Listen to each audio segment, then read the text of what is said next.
Content marketing. Well, first of all, content marketing really isn't new.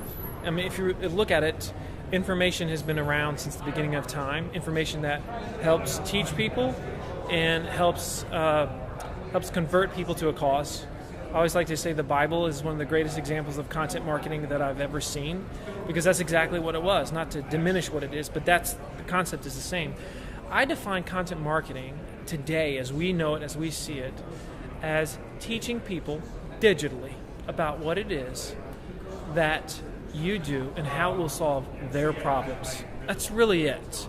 And teaching is always the main word that people miss the mark on.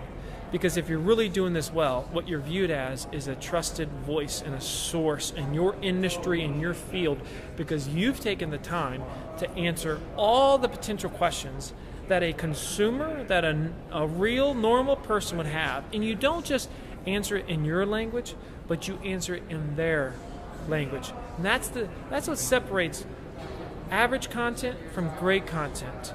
Average communication from great communication is your ability, like a kindergarten teacher, to be able to boil something down in a way that a 5-year-old child can understand it.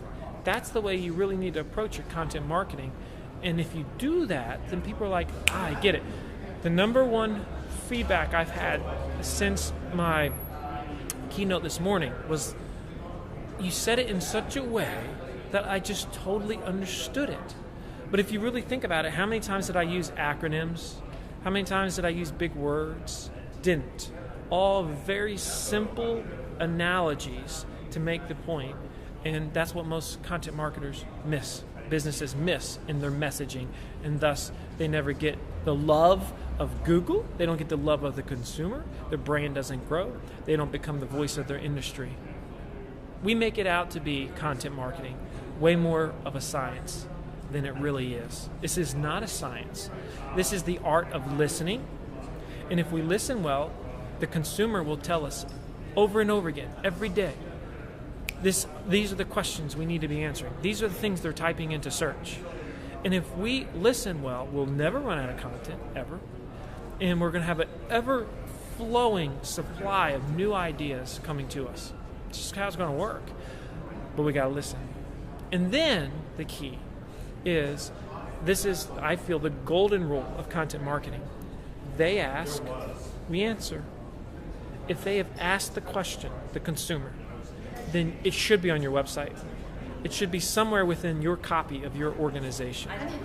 If you follow that golden rule, you won't debate about what you should be writing about. You don't have to go through a stupid board. You don't have to have management, all this crazy stuff. They asked, you answer. That's it. Let's not make it more complicated than that. The question is the title of the blog post, if it's in your blog. The question is the title of the video, if this is a video. Do you see what I'm saying? Let's take the science out of this, and let's use common sense principles that have been around since the beginning of time to be better at content marketing.